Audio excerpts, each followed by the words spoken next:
Namaku Agisti. Usia 33 tahun. Dan aku menjalankan salah satu perusahaan fashion terbesar di Jakarta.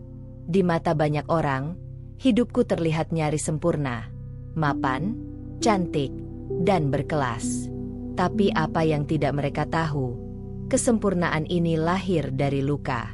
2 tahun lalu, aku resmi bercerai dari pria yang kucintai sepenuh hati selama 5 tahun pernikahan kami, Reno. Pria yang dulu kupikir akan menjadi rumah teraman dalam hidupku. Pria yang dulu menatapku dengan kagum saat aku masih seorang desainer kecil-kecilan. Tapi tatapan itu memudar seiring waktu, tergantikan dengan amarah, sindiran, dan akhirnya pengkhianatan. Saat aku mulai dikenal, saat merek fashionku mulai naik dan diundang ke event internasional, Reno berubah. Bukan karena aku berubah, tapi karena egonya terluka. Dia bilang, aku capek merasa seperti suami dari bosku sendiri. Aku tak pernah memintanya merasa seperti itu. Tapi tampaknya, keberhasilanku mengikis maskulinitasnya. Puncaknya terjadi malam itu.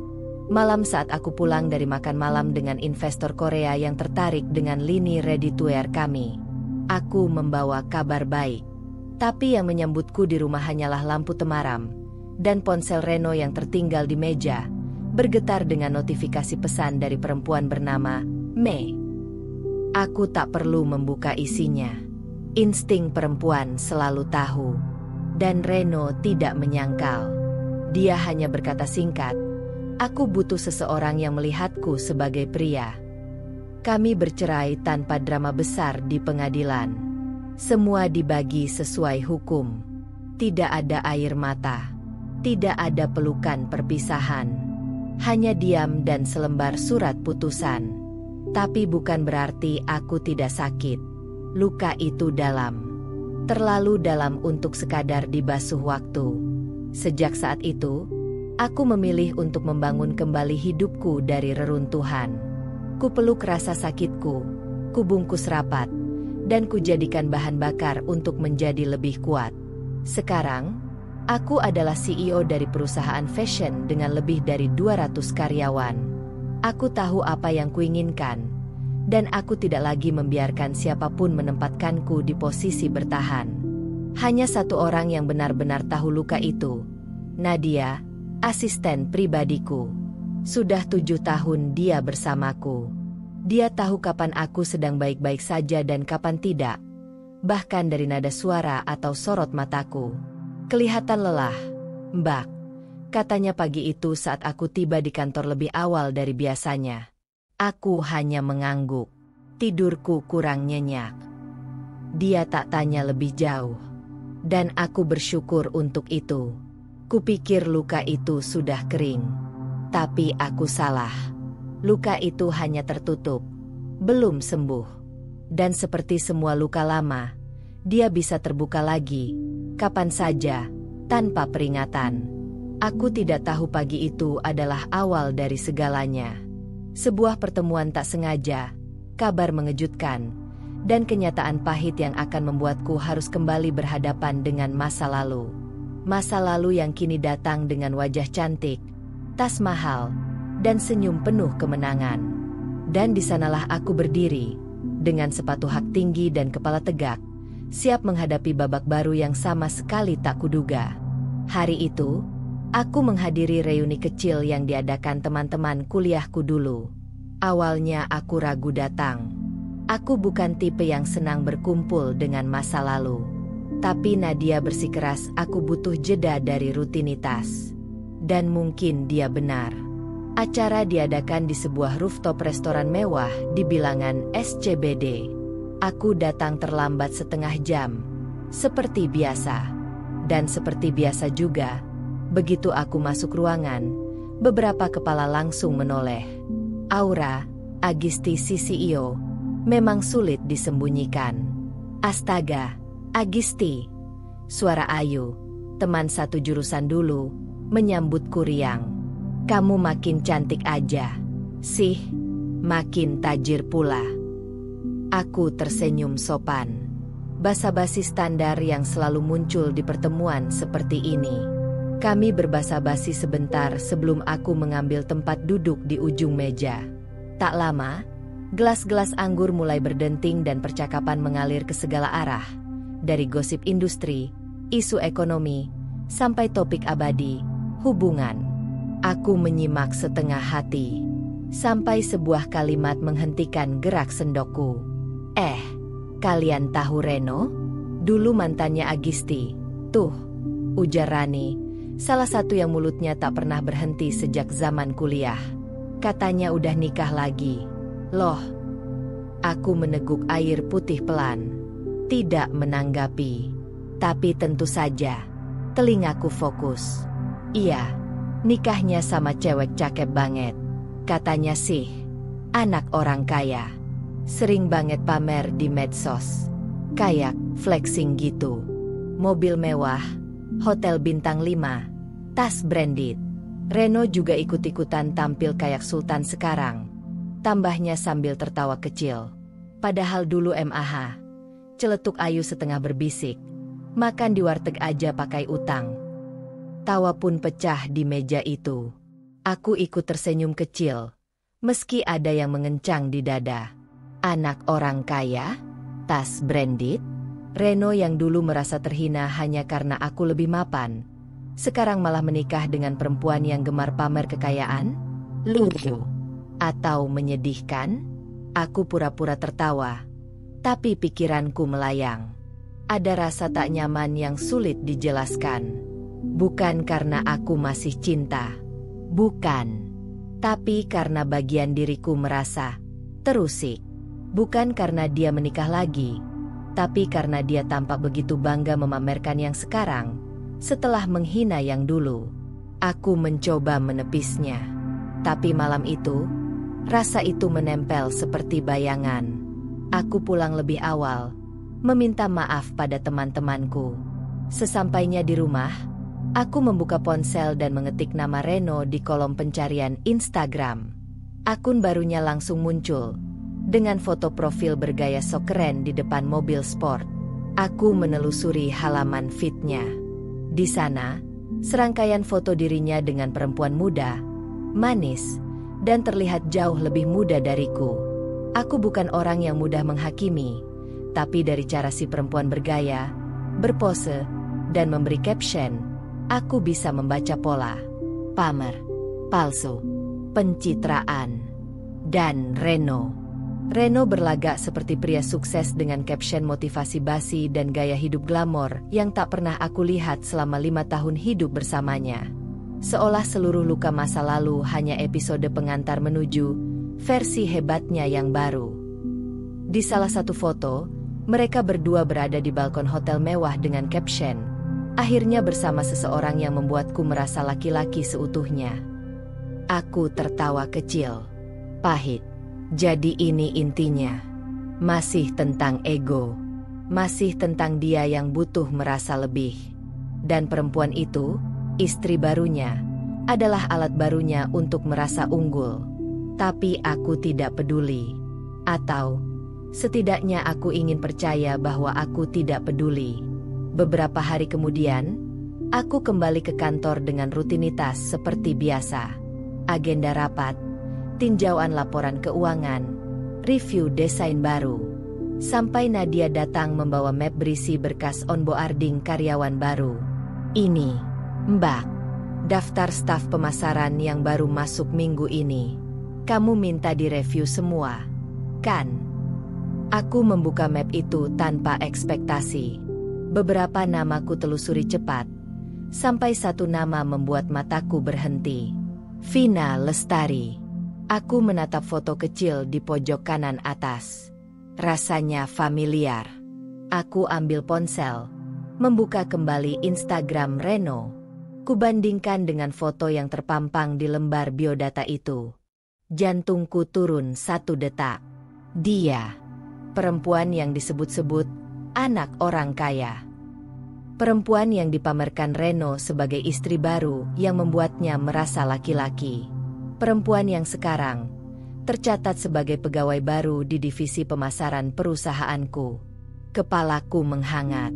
Bukan marah, tapi geli. Dunia sekecil ini, dan dia belum tahu siapa aku. Belum tahu bahwa perempuan yang dulu suaminya rendahkan, kini adalah bos besarnya. Aku menyandarkan punggung ke kursi, tersenyum tipis. Baiklah, semesta. Kalau memang begini permainannya, aku siap.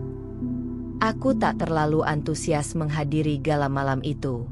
Acara tahunan yang digelar Asosiasi Pengusaha Fashion Nasional biasanya hanya dipenuhi senyum palsu, kompetisi diam-diam, dan tepuk tangan basa-basi. Tapi sebagai CEO dari merek besar, kehadiranku diundang secara resmi. Menolak artinya memberikan celah untuk dibicarakan. Nadia membantuku memilih gaun. Malam itu aku mengenakan long dress satin berwarna navy dengan potongan bersih dan anggun. Rambut disanggul rendah, riasan minimalis tapi tajam. Bukan untuk menarik perhatian, tapi untuk menunjukkan kekuatan tanpa harus bicara. Gala diselenggarakan di ballroom Hotel Bintang 5, seperti biasa. Musik jazz mengalun lembut, gelas-gelas wine berdenting, dan lampu kristal berpendar lembut di langit-langit. Aku bersalaman dengan beberapa tokoh industri, menerima pujian atas koleksi terbaru yang baru saja rilis di Milan, lalu mencari sudut tenang di dekat bar. Lalu aku melihatnya. Reno, berdiri dengan percaya diri, mengenakan jas biru dongker, menyeringai lebar. Di sebelahnya, seorang perempuan muda dengan gaun yang terlalu mencolok untuk selera acara seformal ini. Merah terang, terbuka, penuh detail yang berusaha keras terlihat mahal. Vina, tentu saja. Mataku tak salah menilai sebelumnya. Dan ternyata semesta tak menunggu lama untuk mempertemukan kami. Aku menarik napas panjang, menegakkan bahu. Mereka tak menyadari kehadiranku. Aku diam-diam mengamati dari jauh. Memperhatikan Reno memperkenalkan Vina kepada beberapa tamu yang terlihat kurang antusias, tapi tetap tersenyum sopan. Vina tampak menikmati sorotan. Matanya berbinar, tubuhnya condong ke arah Reno, tangannya menempel di lengannya, memamerkan cincin mencolok yang hampir menyilaukan. Akhirnya pandangan mereka bertumbuk denganku. Aku tak menghindar. Aku menatap langsung ke arah mereka dengan ekspresi netral. Reno tampak sedikit kaku. Ekspresinya berubah. Sejenak ada jeda dalam langkahnya. Tapi dengan cepat ia mengganti wajahnya dengan senyum licin yang dulu ku kenal. Vina masih tampak tak sadar siapa aku. Mereka berjalan mendekat. Agisti, sapa Reno dengan suara rendah yang dibuat-buat ramah. Sudah lama tidak bertemu. Aku mengangkat gelas anggurku pelan. Reno. Dia menunjuk perempuan di sampingnya. Ini istriku, Vina. Vina mengulurkan tangan dengan penuh percaya diri. Hai, senang bertemu. Kamu, Agistia, CEO Aurel, kan? Aku menatapnya sebentar, lalu menjabat tangannya. Iya. Dan kamu sekarang di bidang pemasaran? Ya. Ekspresi Vina sedikit berubah. Bingung, mungkin karena aku tahu. Ah, iya. Baru minggu lalu mulai kerja di perusahaan fashion juga. Katanya cepat, tidak menyebut nama perusahaanku. Lucu. Dia belum sadar siapa aku sebenarnya. Reno juga tampak gugup. Matanya menyapu sekeliling. Entah mencari topik untuk mengalihkan atau hanya ingin kabur. Aurel, kamu kelihatan sukses. Seperti biasa, katanya. Senang lihat kamu tetap bertahan di industri yang keras ini. Aku tersenyum simpul. Bukan cuma bertahan, Ren. Aku berkembang. Ada jeda dalam percakapan kami. Suasana menjadi canggung. Meski jazz terus bermain dan orang-orang tetap tertawa di latar belakang. Vina tampak tidak sabar. Sayang, yuk foto dulu di photobooth. Ada background Paris gitu. Loh, katanya sambil menarik lengan Reno. Aku mengangguk kecil. Senang bertemu kalian. Reno balas anggukan. Tapi matanya tak bisa menyembunyikan kegelisahan. Mungkin dia merasa aku tahu lebih banyak dari yang terlihat. Dan dia benar. Begitu mereka menjauh, aku menyeruput wineku pelan. Bukan karena marah, tapi karena geli. Karena dunia ini memang kecil, dan roda itu benar-benar berputar. Aku tidak mencari pembalasan. Aku tidak perlu. Kadang, kehadiran saja sudah cukup untuk mengingatkan mereka bahwa tidak semua orang bisa dilangkahi dan dilupakan begitu saja. Malam itu aku pulang dengan perasaan yang sulit dijelaskan. Bukan kemenangan, bukan pula kepahitan. Hanya kesadaran bahwa masa lalu akan terus mencoba mengetuk. Tapi aku yang memegang kunci pintunya. Dan pintu itu tetap tertutup. Untuk Reno. Untuk semua yang pernah mencoba merendahkanku lalu pergi. Pagi itu seperti biasa. Aku tiba di kantor pukul 8:05. Dengan segelas kopi hitam di tangan dan tumpukan jadwal meeting yang sudah menunggu. Lobi utama masih sepi. Suara langkah kaki sepatu hak tinggiku bergema ringan, dan Nadia sudah berdiri di depan lift, seperti biasa. Selamat pagi, Mbak Agisti. Pagi, Nat. Semua materi rapat sudah siap. Sudah, tapi ada satu hal kecil. Divisi pemasaran mengajukan presentasi pagi ini. Katanya mau menunjukkan ide kampanye baru. Aku mengangguk. Oh, siapa yang presentasi? Koordinasi dari staf baru, Vina. Nama itu menggantung di udara. Aku tidak menunjukkan reaksi apapun. Hanya senyum kecil. Baik, kita lihat sejauh apa bawahanku yang satu itu. Pukul 9 tepat. Ruang rapat lantai 5 sudah penuh. Tim dari divisi pemasaran duduk rapi, berkas di tangan, slide presentasi siap di layar. Aku duduk di ujung meja. Ruangan itu sunyi seketika saat aku masuk. Beberapa karyawan baru mungkin belum pernah melihatku langsung. Mereka tahu nama Agisti sebagai CEO, tapi tidak semua sadar bahwa perempuan itu adalah aku. Tidak semua terbiasa melihat sosok pemimpin perempuan yang begitu dekat, dan juga sangat menjaga jarak. Lalu pintu terbuka lagi. Vina masuk. Mengenakan blazer pink muda, rok pensil, dan senyum percaya diri. Langkahnya mantap. Seperti biasa. Dia tidak langsung menatapku. Sampai beberapa detik kemudian, matanya bertemu mataku. Dan dunia di sekitarnya seperti berhenti bergerak. Aku melihat perubahan di wajahnya. Raut percaya dirinya memudar seketika. Dia menatapku, lalu menoleh ke arah papan nama kecil di depanku. Agisti Ramadhani, CEO. Ada jeda aneh. Aku tetap diam, menatapnya tenang, menunggu apakah dia akan pura-pura lupa atau pura-pura tidak tahu. Tapi dia akhirnya bicara. Selamat pagi, Bu Agisti, katanya dengan suara pelan, nyaris bergetar. Aku hanya mengangguk kecil. Silakan mulai presentasinya. Suasana rapat berubah tegang. Vina tampak kesulitan menjaga fokusnya. Tangannya sedikit gemetar saat mengoper slide. Beberapa kali dia salah menyebut istilah atau terbata-bata dalam menjelaskan konsep. Beruntung temannya, Niko, menyelamatkan presentasi dengan melanjutkan bagian teknis.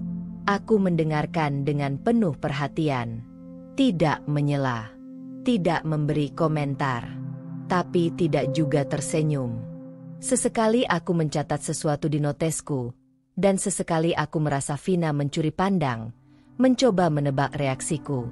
Setelah presentasi selesai, aku menutup mapku dan berkata singkat, "Terima kasih atas idenya.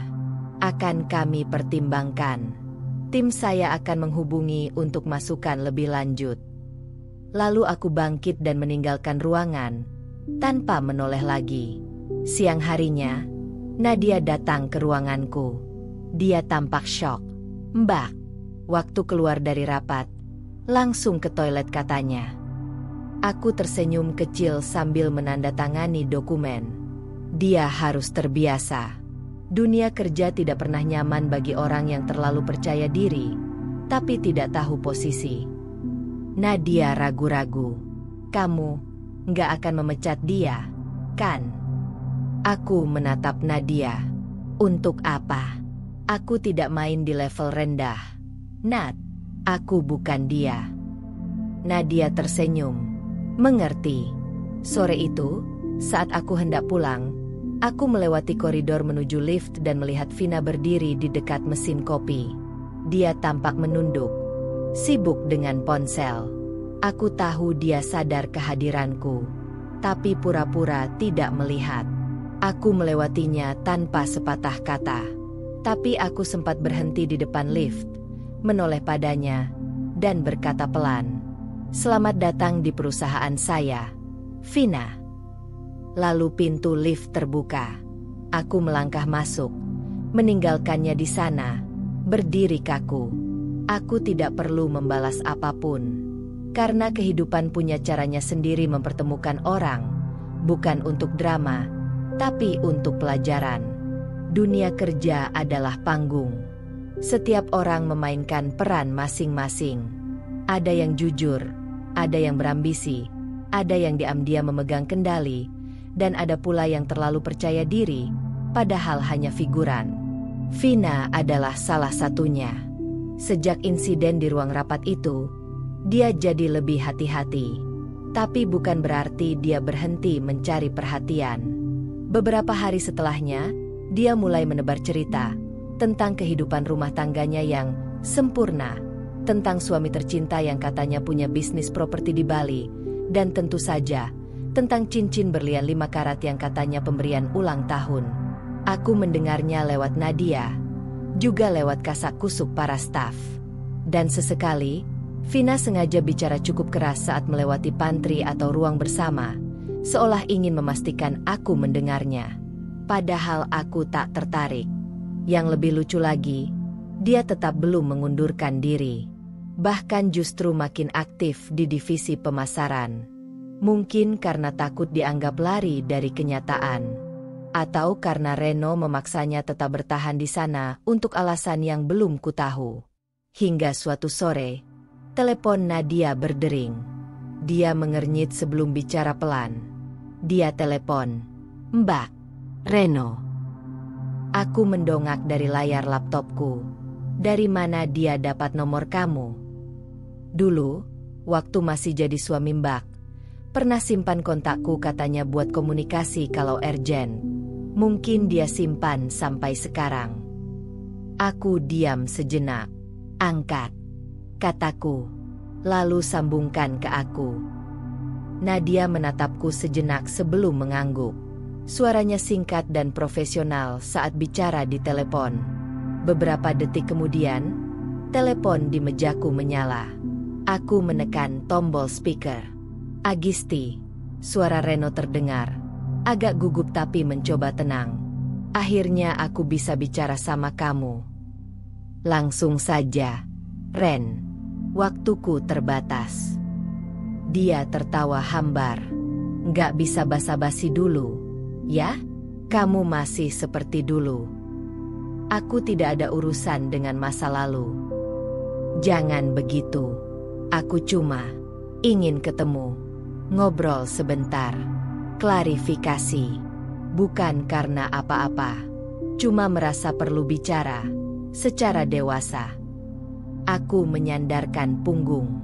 Suara ketiknya Nadia di luar ruangan masih terdengar samar.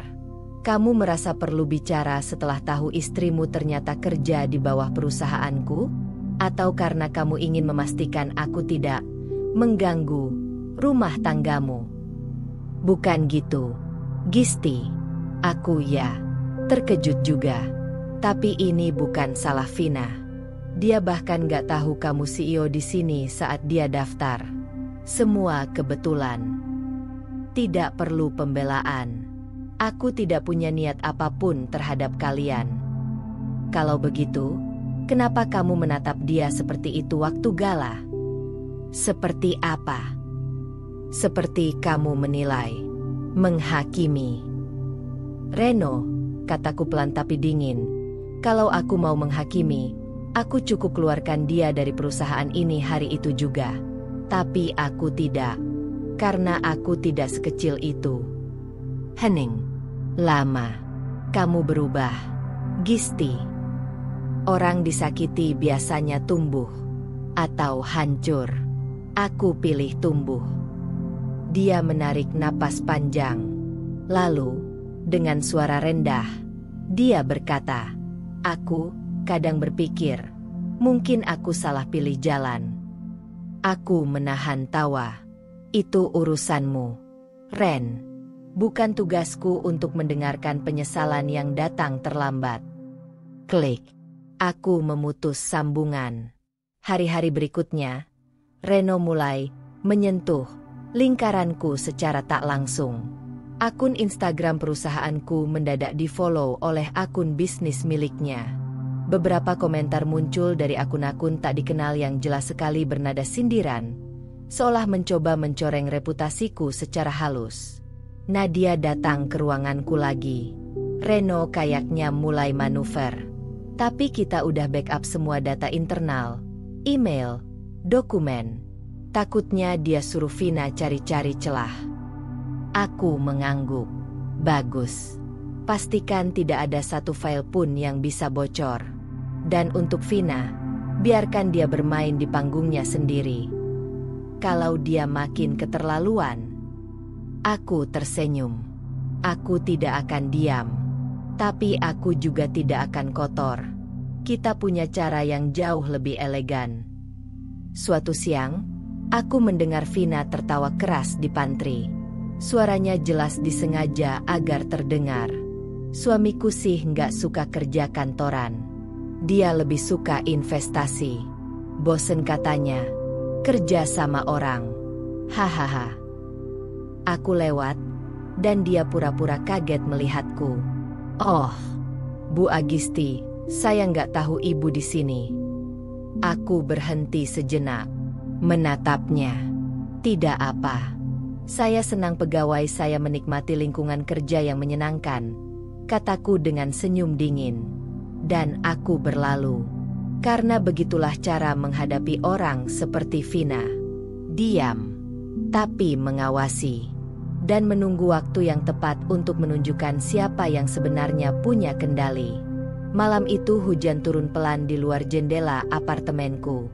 Jakarta yang biasanya bising terasa hening. Nadia sudah pulang sejak 2 jam lalu. Dan hanya secangkir teh melati yang masih mengepul di meja kerjaku. Di layar laptop, presentasi strategi kuartal depan terbuka. Tapi pikiranku melayang jauh. Aku benci mengingat masa lalu. Tapi entah kenapa, sejak kemunculan Reno dan Vina lagi dalam hidupku, kenangan-kenangan lama seperti pecahan kaca yang perlahan menyayat pikiranku. Aku menikah dengan Reno di usia 27 tahun. Saat itu, aku baru saja memulai bisnis fashion kecil-kecilan dari rumah. Aku punya mimpi besar. Dan dia, katanya mendukung. Katanya bangga. Tapi nyatanya, Reno hanya bisa mendukung saat aku masih di bawahnya. Saat orderan pertama masuk dan aku harus begadang mengurus produksi sendiri, dia mulai mengeluh. Katanya aku terlalu ambisius. Katanya aku lupa jadi istri. Tapi waktu aku mencoba mengalah dan memperlambat bisnis, dia justru semakin dingin. Puncaknya adalah tahun ketiga pernikahan kami. Aku sedang berada di pameran fashion di Singapura. Presentasi di depan calon investor asing. Itu pertama kalinya brandku dibawa ke luar negeri. Aku begitu bangga.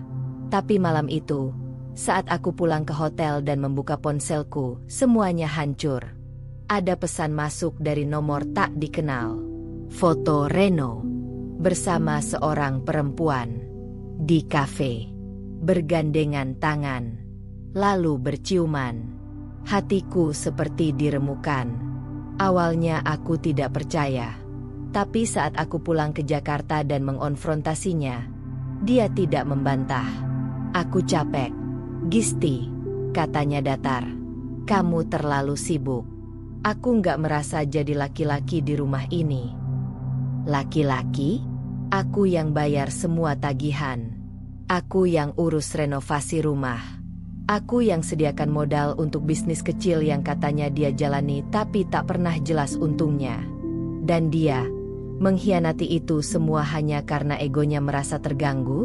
Kami bercerai diam-diam, tanpa drama, tanpa air mata. Aku tidak ingin dunia tahu luka yang kupendam. Bahkan media pun tidak mencium kabar apapun.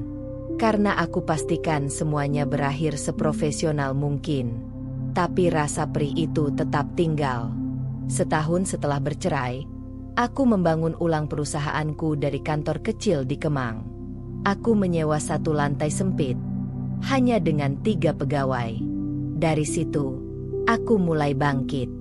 Aku merekrut tim pemasaran yang solid, mulai menjual ke pasar Asia Tenggara, hingga akhirnya 5 tahun kemudian, aku jadi CEO dari jaringan fashion dengan lebih dari 200 karyawan dan butik di 5 negara. Reno, tak ada kabarnya. Sampai sekarang, aku bangkit dari kursi, membuka laci meja.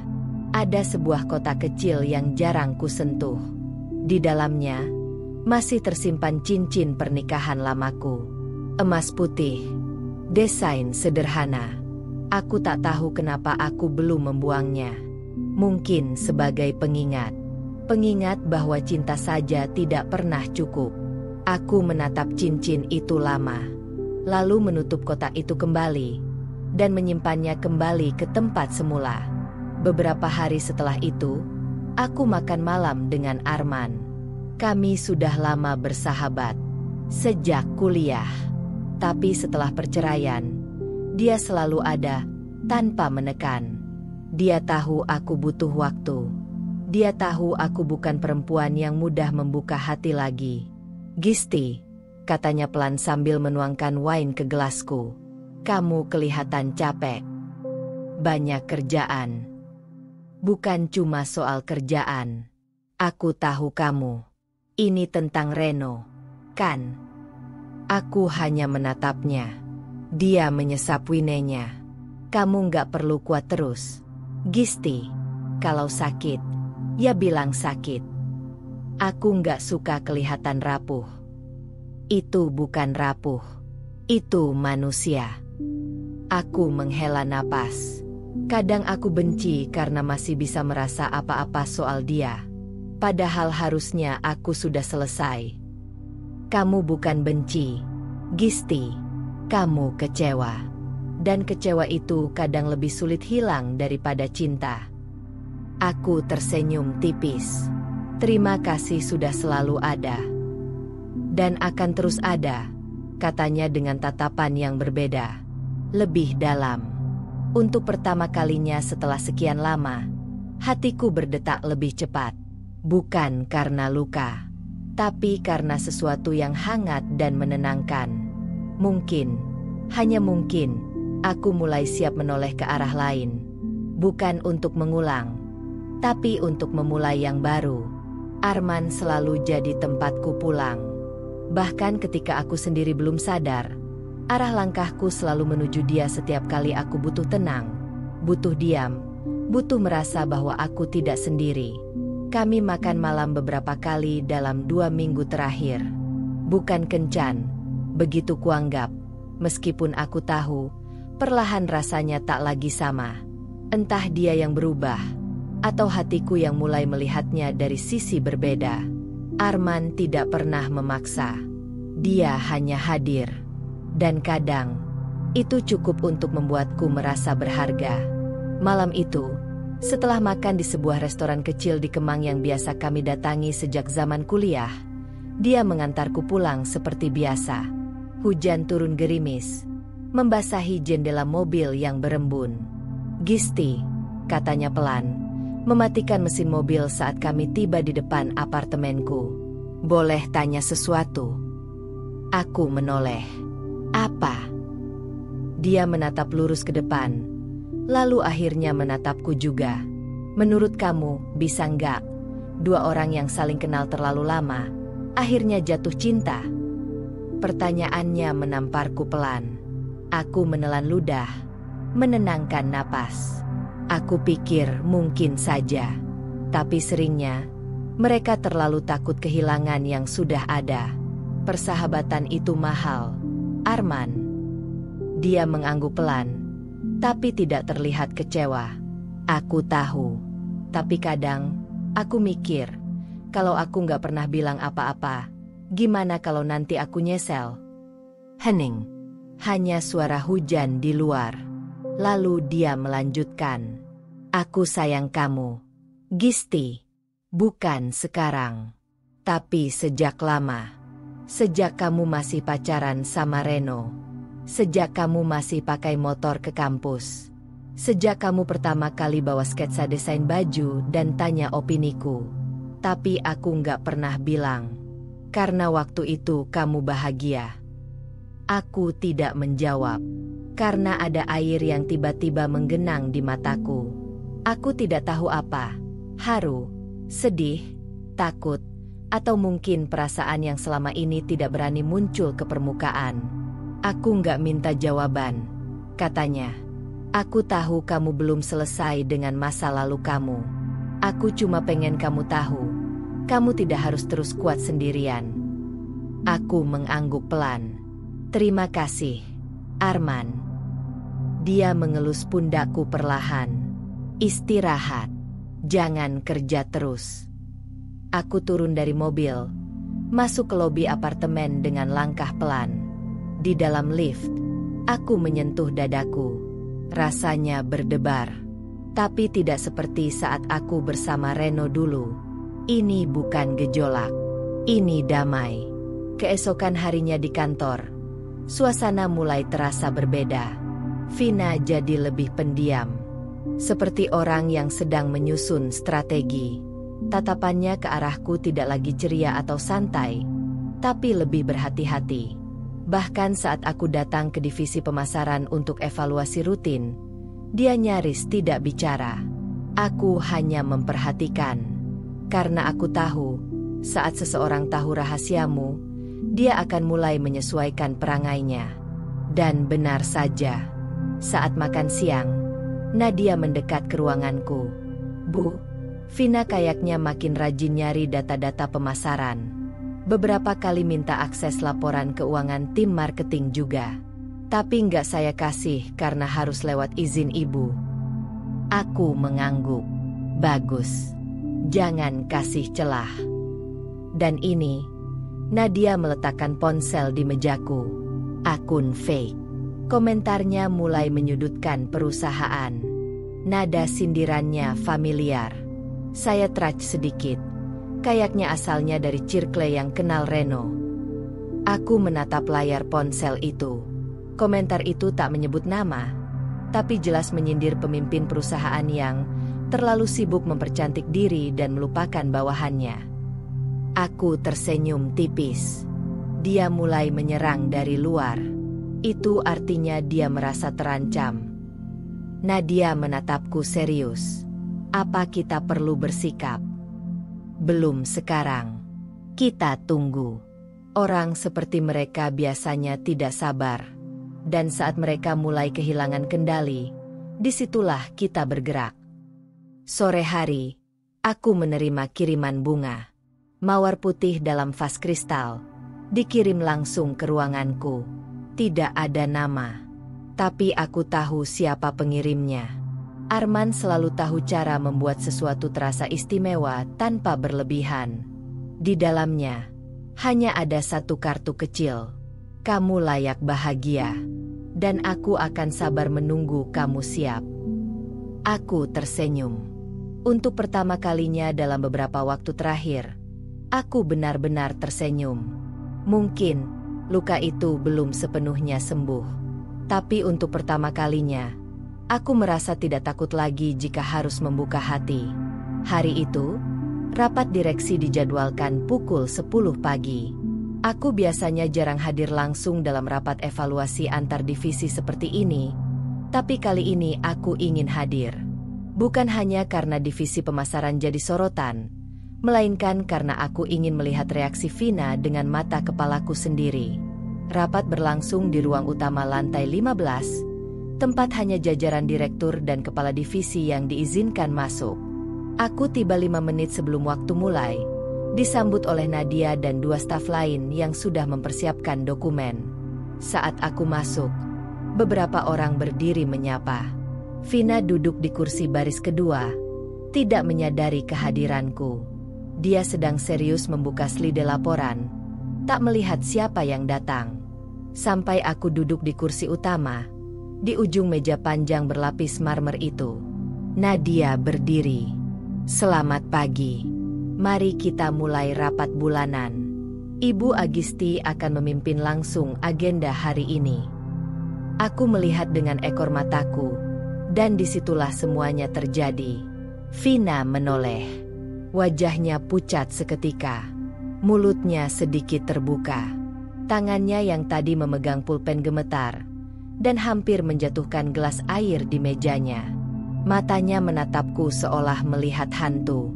Aku menatap balik, tenang, sambil mengangguk kecil sebagai sapaan formal. "Silakan lanjutkan, Bu Vina," kataku datar.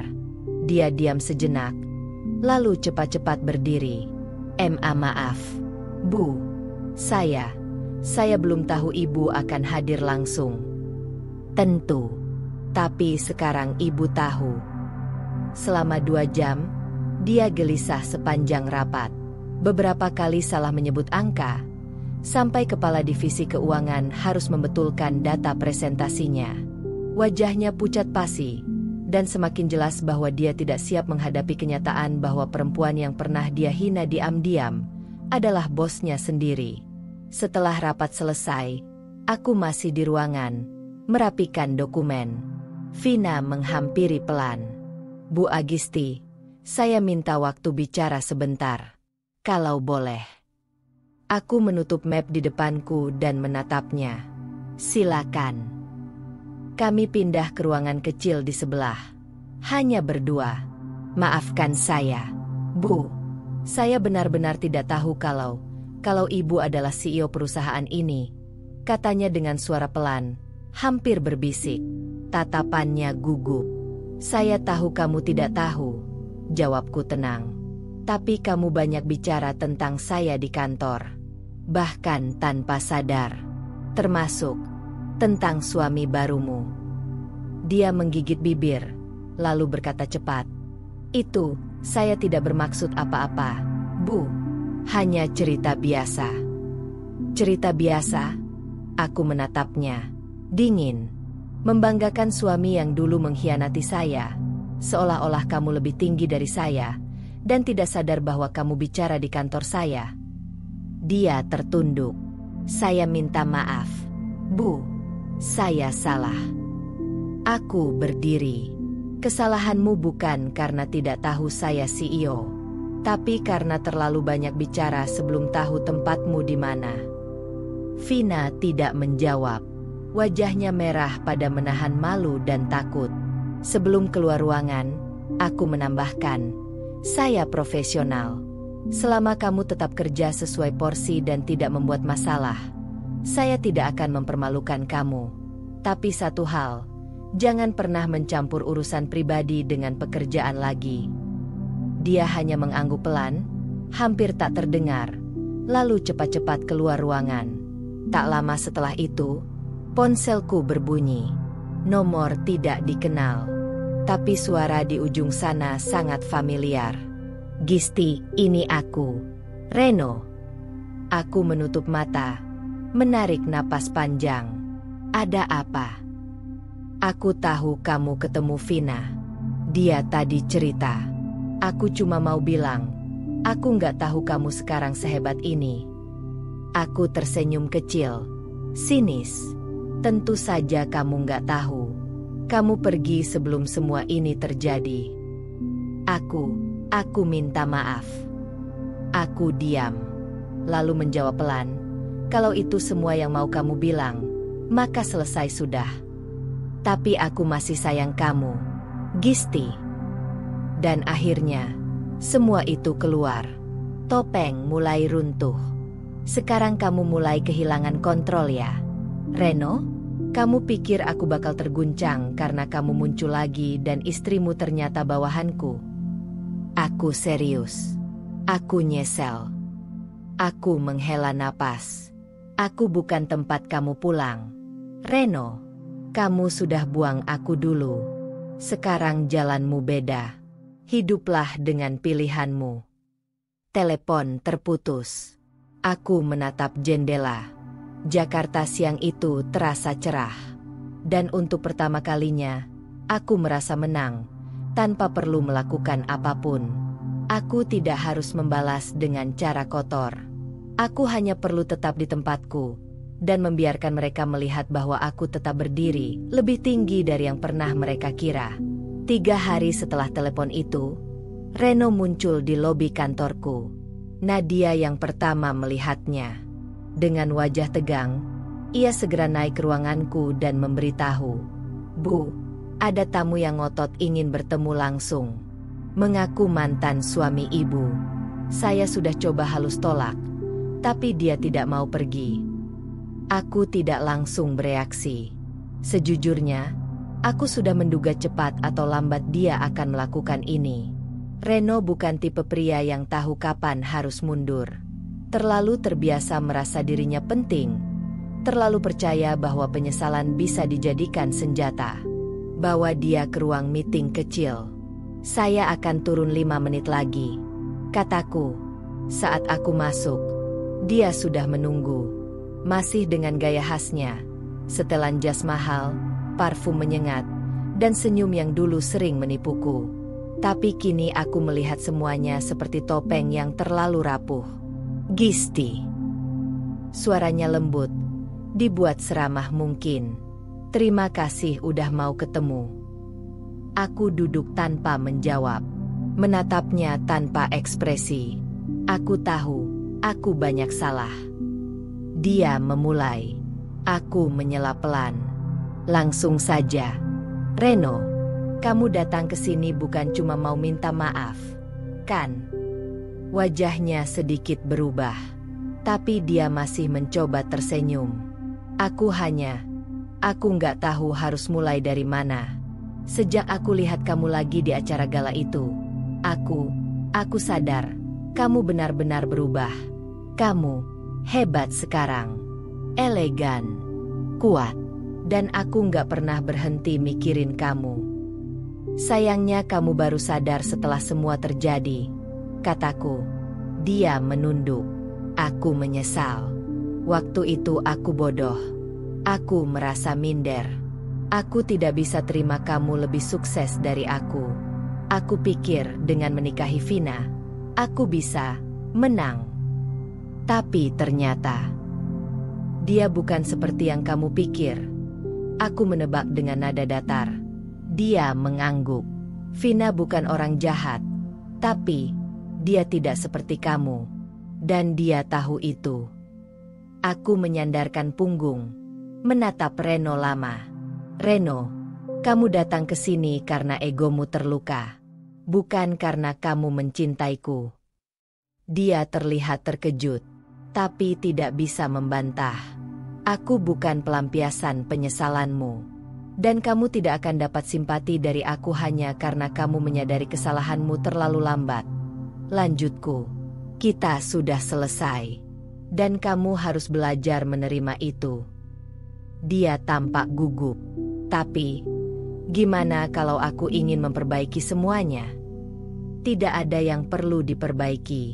Aku tidak butuh kamu kembali. Reno, aku sudah lebih dari cukup sekarang, tanpamu." Setelah pertemuan itu, sikap Vina berubah drastis di kantor. Dia makin pendiam, tapi aku bisa merasakan tekanan yang dia rasakan. Beberapa laporan pekerjaan mulai dia serahkan terlambat, dan rapat mingguan di divisi pemasaran mulai tidak berjalan lancar. Nadia datang membawakan email yang mencurigakan. Email anonim yang menyebarkan gosip tidak benar soal aku ke beberapa media gosip online. Menyebut aku pemimpin sombong, yang konon mengambil suami orang. Fitnah yang dibungkus dengan cerita-cerita murahan. Arah fitnahnya personal, bukan soal kerjaan, kata Nadia. Mereka nyari sensasi. Tapi saya sudah kirim email resmi ke media itu. Beberapa teman juga bantu takedown. Aku hanya tersenyum kecil. Biarkan mereka capek sendiri. Kita tetap fokus di kerja. Tapi saya curiga. Bu, ini pola Reno. Dia biasa main seperti ini. Di belakang layar, penuh drama. Aku mengangguk. Biarkan dia bermain kotor. Kita jawab dengan cara yang jauh lebih elegan. Malam itu, aku duduk di balkon apartemenku. Hujan baru saja reda, meninggalkan jejak embun di kaca meja kecil di hadapanku. Arman mengirim pesan. Gisti, kamu kuat. Tapi kamu juga manusia. Kalau kamu lelah, kamu tidak harus pura-pura tidak apa-apa. Aku di sini. Aku membalas. Aku tahu. Dan itu berarti banyak untukku. Aku menatap langit Jakarta yang berawan. Reno dan Vina bisa mencoba memainkan drama mereka, menyusun rencana busuk dan melibatkan emosi lamaku. Tapi yang mereka lupakan, aku bukan lagi Agisti yang dulu. Kini aku tahu mana luka yang harus diobati, dan mana racun yang harus dibuang. Dan aku memilih menyembuhkan diri, bukan menyesali masa lalu. Pagi itu, udara di kantor terasa lebih berat dari biasanya. Ada ketegangan halus di antara para karyawan, terutama di lantai tempat divisi pemasaran berada. Beberapa orang terlihat bisik-bisik, lalu buru-buru diam saat aku lewat di lorong. Nadia datang ke ruanganku membawa beberapa dokumen. Tapi sebelum aku sempat bertanya soal presentasi minggu depan, dia berkata pelan, "Bu, boleh saya bicara jujur?" Aku menatapnya. Selalu. Nat. Situasi di divisi pemasaran makin gak sehat. Banyak staf mulai merasa terganggu. Beberapa proyek tertunda karena koordinasi gak jalan. Semua ini berkaitan sama Vina. Aku mendesah. Dia mulai bawa masalah pribadi ke kerjaan. Ya. Nadia mengangguk. Tepatnya, dia mulai pasang wajah defensif ke semua orang. Tiba-tiba jadi over-controlling. Ada laporan, 2 staf resign mendadak minggu ini karena tekanan kerja yang gak masuk akal. Bahkan ada yang nangis habis dimarahi depan umum. Aku terdiam. Dalam hati, aku sudah menduga ini akan terjadi. Ketika seseorang merasa posisinya terancam secara personal, apalagi dalam lingkungan yang penuh dinamika dan prestise, mereka seringkali kehilangan akal sehat. Tapi ini bukan hanya soal harga diri, ini soal profesionalisme. Aku akan turun tangan langsung, kataku akhirnya. Buatkan jadwal evaluasi mendadak untuk divisi pemasaran. Aku ingin bicara langsung dengan semua tim. 1 hari kemudian, aku memasuki ruang meeting dengan seluruh tim pemasaran sudah berkumpul. Aku bisa melihat jelas raut cemas di wajah Vina, meskipun dia berusaha tampil biasa. Saya tidak akan membuang waktu banyak, ucapku membuka rapat. Kita semua tahu, beberapa minggu terakhir, performa divisi ini menurun drastis. Dan bukan karena kemampuan kalian rendah, tapi karena kepemimpinan yang terganggu oleh faktor personal. Ruangan hening. Semua orang memperhatikan. Perusahaan ini berdiri bukan karena koneksi, bukan karena drama pribadi, tapi karena kerja keras, integritas, dan profesionalisme. Dan jika ada yang berpikir bisa membawa urusan pribadinya ke meja kerja, maka dia tidak layak duduk di sini. Vina menunduk. Tangannya di pangkuan terlihat gemetar. Tapi aku tidak berhenti. Mulai hari ini, seluruh proyek divisi pemasaran akan langsung diawasi oleh kepala strategi, sampai semuanya kembali ke jalur. Dan siapapun yang menyalahgunakan posisinya, akan diberi sanksi, termasuk pemecatan jika perlu. Setelah rapat bubar, Vina mencoba menyusulku keluar ruangan. Bu, saya bisa jelaskan semuanya, ucapnya dengan suara tertahan. Aku menatapnya dingin. Saya sudah beri kamu kesempatan. Tapi kamu memilih bermain drama. Ini bukan sinetron. Vina, ini perusahaan. Dan aku CEO-nya. Reno, dia mulai bikin saya panik. Bu, saya nggak tahu harus gimana. Reno, bukan masalah saya. Potongku cepat. Tapi kamu adalah tanggung jawab saya sebagai karyawan. Dan kamu sudah mengecewakan banyak orang. Dia terdiam. Matanya berkaca-kaca. Tapi aku tidak goyah. Luka lama yang kubawa tidak akan membuatku lemah lagi. Aku sudah belajar cara bertahan, tanpa harus membalas dengan cara yang sama. Malamnya, aku menerima pesan dari salah satu staf pemasaran yang baru saja resign. Terima kasih, Bu Agisti. Karena Ibu turun tangan langsung, kami merasa dihargai. Semoga keadaan kantor bisa membaik. Ibu panutan kami. Aku menatap layar ponsel sambil tersenyum tipis. Ini alasanku tetap berdiri tegak. Aku punya tanggung jawab yang lebih besar dari sekadar membalas masa lalu. Aku bertanggung jawab atas banyak hidup dan karir yang tumbuh bersamaku. Dan aku tidak akan membiarkan satupun dari mereka dihancurkan oleh drama dua orang yang bahkan tak tahu bagaimana cara bersikap dewasa. Reno dan Vina sudah memainkan panggung mereka. Tapi aku memegang kendali atas cerita ini. Dan aku tahu persis siapa yang akan tetap berdiri saat tirai tertutup nanti. Beberapa hari setelah evaluasi divisi pemasaran, suasana kantor mulai membaik. Aku bisa melihat karyawan kembali fokus, dan laporan-laporan masuk tepat waktu. Tapi ketenangan itu tak bertahan lama. Nadia masuk ruanganku dengan ekspresi serius. Ia meletakkan tabletnya di meja, memperlihatkan beberapa postingan dari akun gosip Instagram yang sedang viral. CEO wanita arogan pecat istri orang karena cemburu masa lalu. Drama cinta segitiga di balik industri fashion ibu kota. Mantan suami menyesal cerai. Dia berubah setelah sukses, bukan wanita yang dulu kucintai.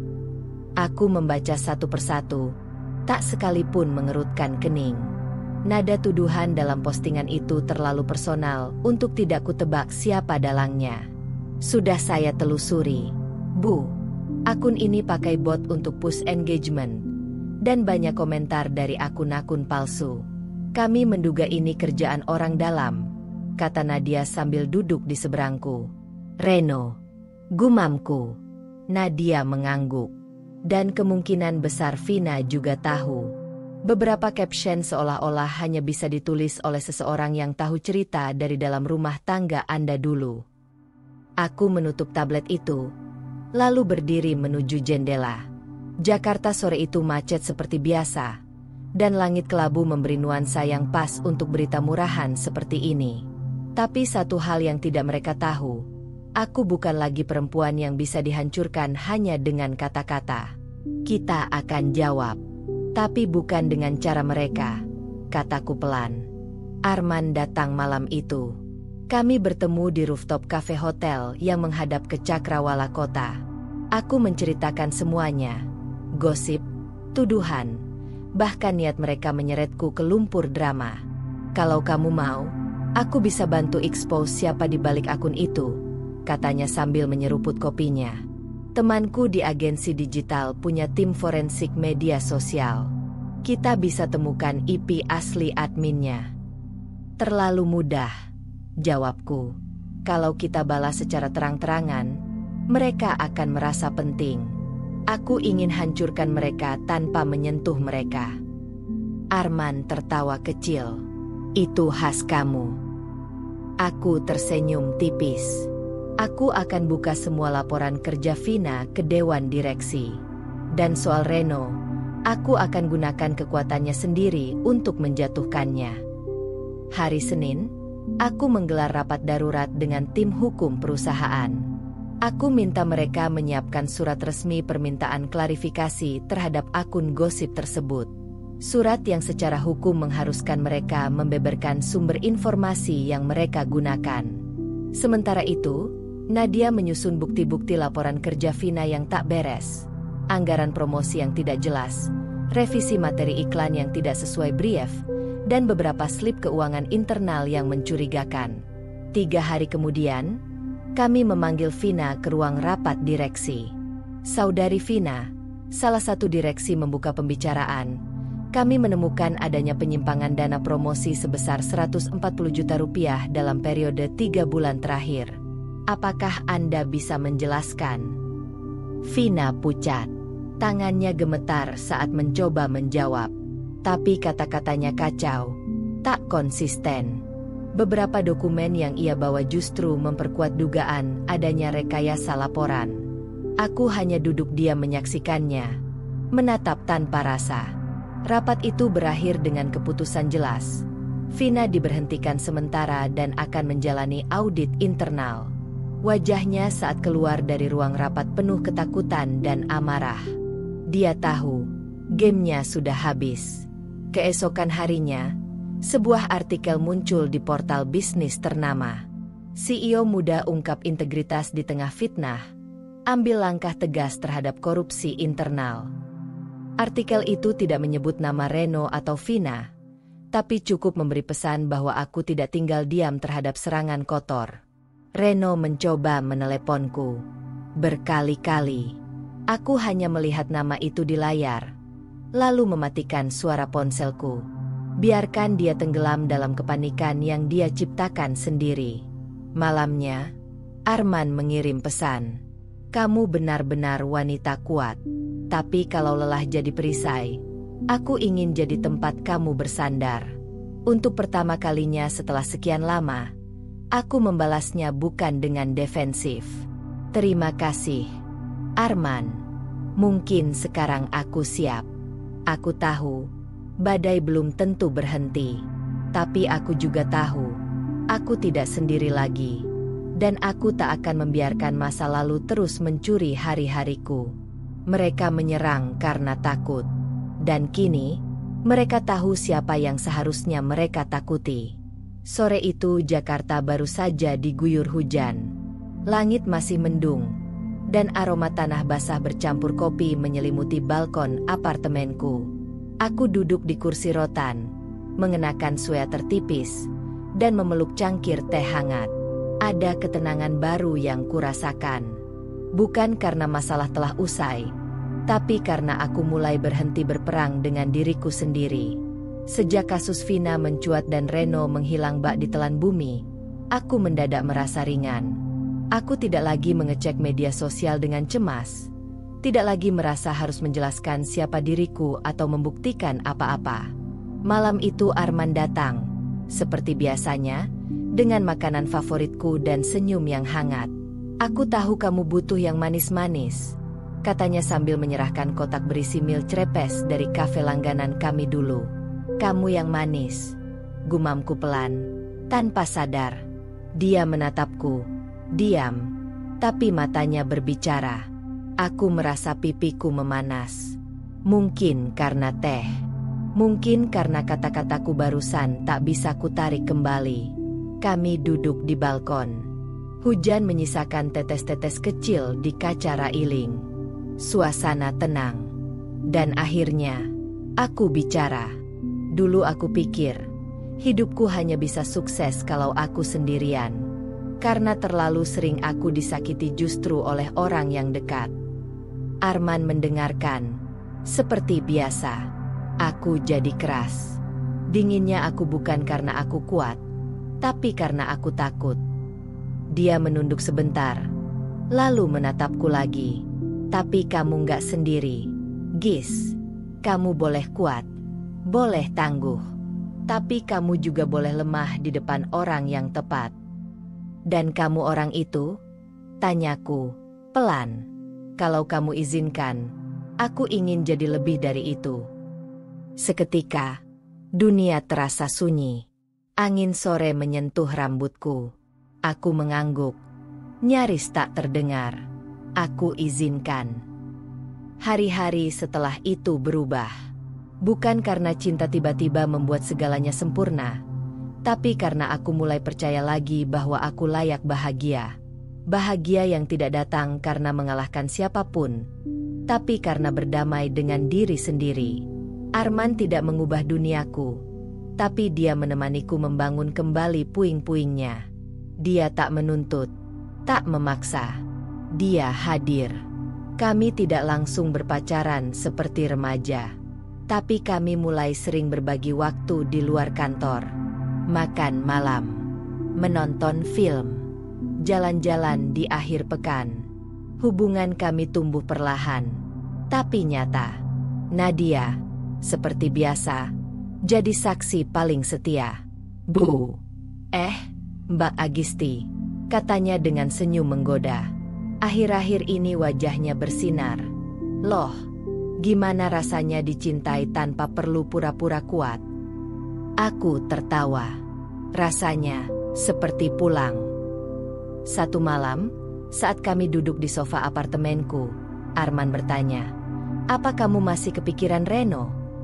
Aku menatapnya. Jujur, kadang. Tapi bukan karena aku kangen. Lebih karena aku marah pada diriku sendiri. Kenapa dulu bisa bertahan selama itu? Dia menggenggam tanganku. Itu bukan kelemahan.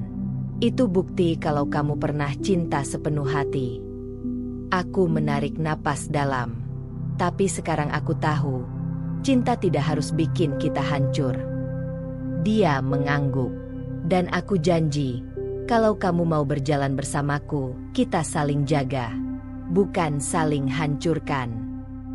Malam itu, aku memejamkan mata dengan damai. Untuk pertama kalinya sejak lama, aku merasa selesai. Bukan karena dendam terbalas, tapi karena hati ini akhirnya sembuh. Seperti air yang mengalir turun perlahan tapi pasti, kebenaran pada akhirnya selalu menemukan jalannya. Dan karma, meski datang tak selalu cepat, selalu datang tepat. Pagi itu, saat sedang meninjau koleksi baru bersama tim desain, Nadia masuk ke ruanganku sambil membawa tablet. "Bu Agisti, ini harus Ibu lihat." Di layar, terpampang tajuk berita dari beberapa portal besar. Skandal korupsi di perusahaan fashion terkemuka.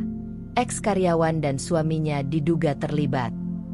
Istri baru ex-suami CEO A ketahuan menggelapkan dana promosi miliaran rupiah. Investigasi internal berujung pengusutan hukum. Aku menarik napas panjang, lalu duduk.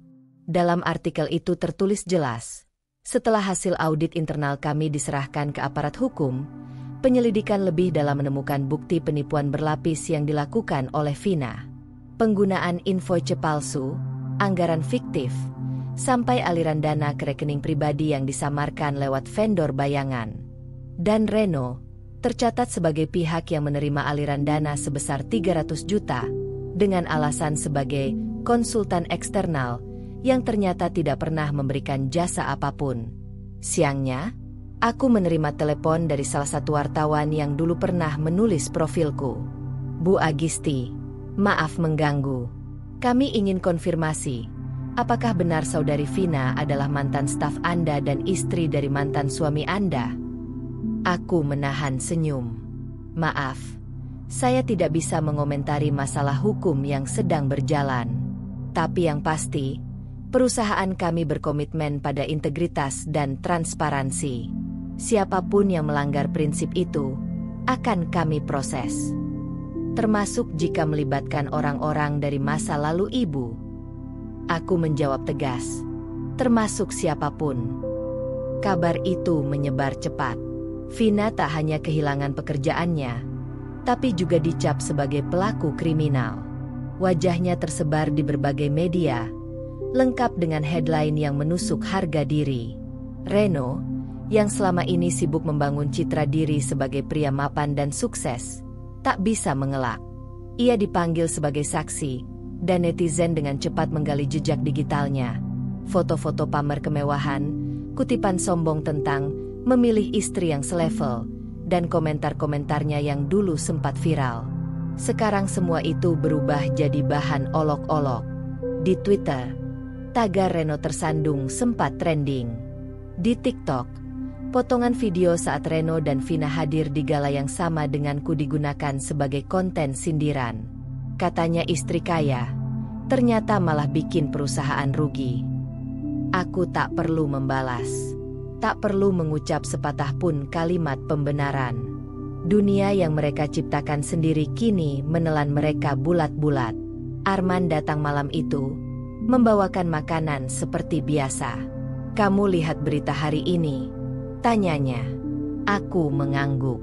Mereka menanam racun di ladang orang lain, tapi lupa kalau tanahnya adalah milik mereka sendiri. Arman tersenyum. "Kamu tahu, banyak orang kalau disakiti balas dengan nyakitin. Tapi kamu malah fokus memperbaiki hidupmu. Dan sekarang kamu menang." Aku menggeleng pelan. Aku nggak merasa menang, men. Karena ini bukan soal menang atau kalah. Ini soal belajar memilih siapa yang layak kita beri ruang di hidup kita. Dia diam sebentar, lalu berkata, "Dan sekarang kamu tahu siapa yang layak?" Aku menatapnya lama. "Iya, sekarang aku tahu." Beberapa minggu setelah itu, surat dari pengacara Vina masuk. Isinya permintaan mediasi agar tidak membawa kasus ke ranah pidana. Mereka berharap bisa menyelesaikan secara kekeluargaan. Bahkan Reno ikut menandatangani. Aku tak membalas surat itu.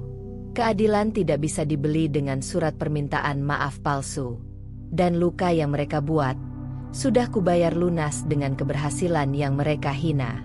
Di sebuah wawancara podcast yang kuterima setelah kasus ini reda, host bertanya, "Bu Agisti, bagaimana rasanya melihat orang-orang yang dulu menjatuhkan ibu, kini justru hancur oleh perbuatan mereka sendiri?"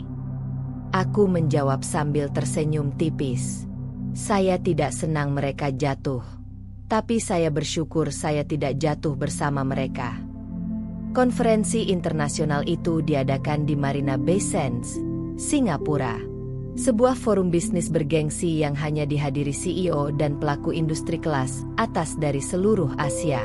Aku diundang sebagai pembicara utama, mewakili dunia fashion Indonesia. Malam itu aku mengenakan setelan putih gading rancangan timku sendiri. Makeup flawless, rambut disanggul rapi, dan sepasang anting berlian pemberian almarhum ayahku. Bukan untuk pamer, tapi untuk mengingatkan diriku sendiri. Aku sampai di sini karena kerja keras, bukan karena siapapun. Selamat malam, saya Agisti Mahardika, CEO dari Avara Luxe. Sapaku di atas panggung, dengan suara mantap. Beberapa tahun lalu, aku tak pernah membayangkan berdiri di sini. Waktu itu, hidupku berkisar antara kantor kecil, laporan keuangan, dan pertengkaran yang tak berujung dengan suami yang tidak pernah percaya padaku. Sekarang, lihatlah aku. Sesi berjalan lancar. Banyak yang terkesan dengan pendekatanku soal sustainability dan women empowerment di industri fashion. Bahkan delegasi dari Jepang dan Korea datang menghampiri, menyatakan minat untuk kolaborasi. Di antara kerumunan, mataku sempat menangkap sosok yang familiar. Reno. Ya, dia datang. Mengenakan jas lusuh yang sudah ketinggalan tren, berdiri canggung di dekat area networking. Sejenak aku ragu, tapi kemudian aku tersenyum tipis. Dia mendekat, seperti seseorang yang menelan harga dirinya paksa. "Gis," sapanya pelan. "Agisti," koreksiku, tegas. Sekarang semua orang memanggilku begitu. Dia mengangguk, kelihatan kikuk. Aku cuma mau bilang selamat. Kamu luar biasa sekarang. Aku menatapnya lurus. Bukan sekarang, Ren. Aku selalu luar biasa.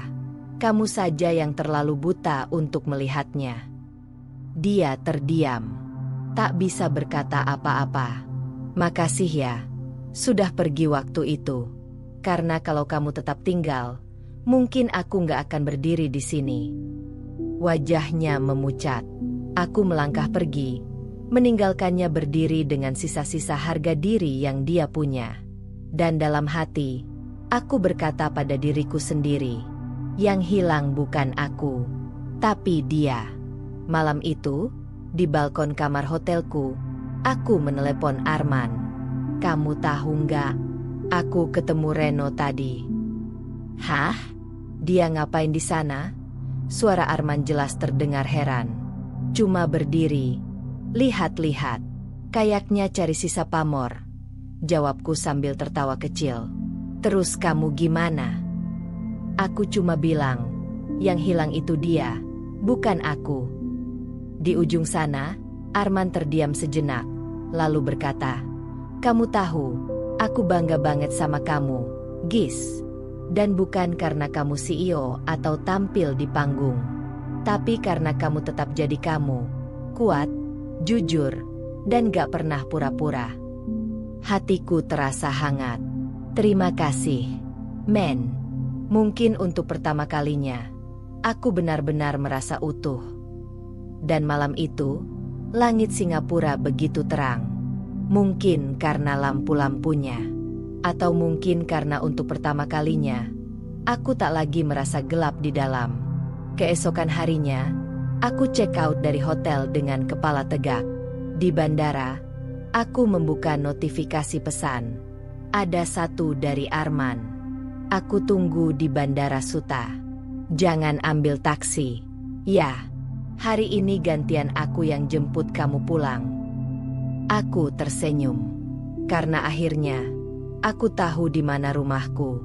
Bandara Soekarno-Hatta sore itu padat, tapi anehnya, hatiku justru tenang. Tidak ada lagi rasa tergesa-gesa yang dulu biasa mengiringi setiap langkahku. Tak ada lagi pikiran berserakan tentang laporan, reputasi, atau luka lama. Aku berjalan keluar dari pintu kedatangan dengan langkah ringan. Di antara kerumunan, aku melihat Arman berdiri sambil membawa 2 cup kopi. Satu hitam pahit, satu lagi karamel latte. Dia tahu seleraku, tanpa perlu bertanya.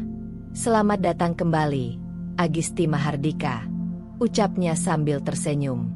Aku tertawa pelan, mengambil kopiku.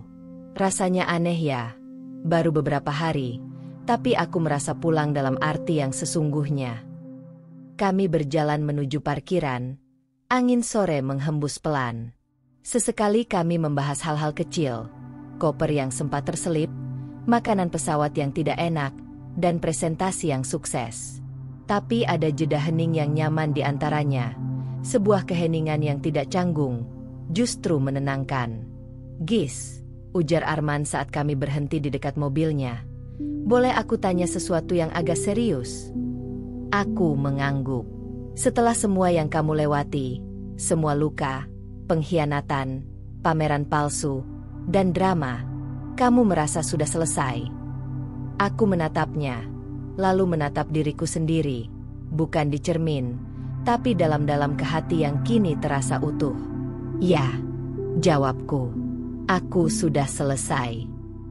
Bukan selesai sebagai bentuk menyerah, tapi selesai sebagai tanda bahwa aku telah melewati semuanya.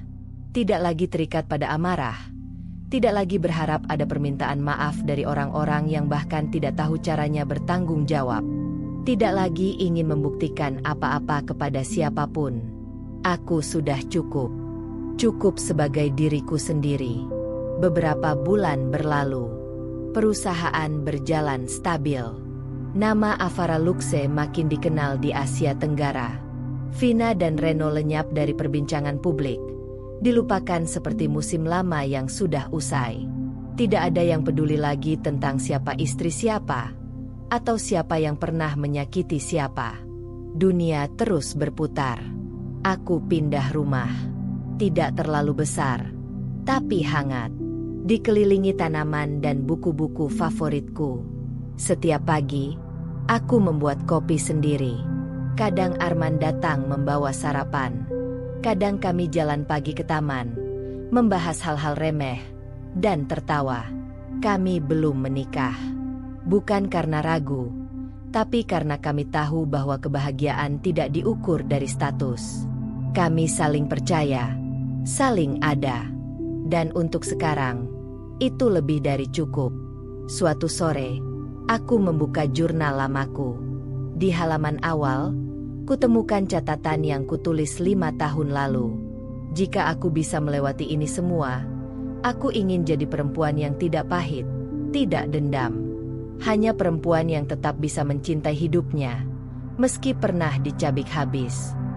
Aku menutup jurnal itu dengan senyum kecil.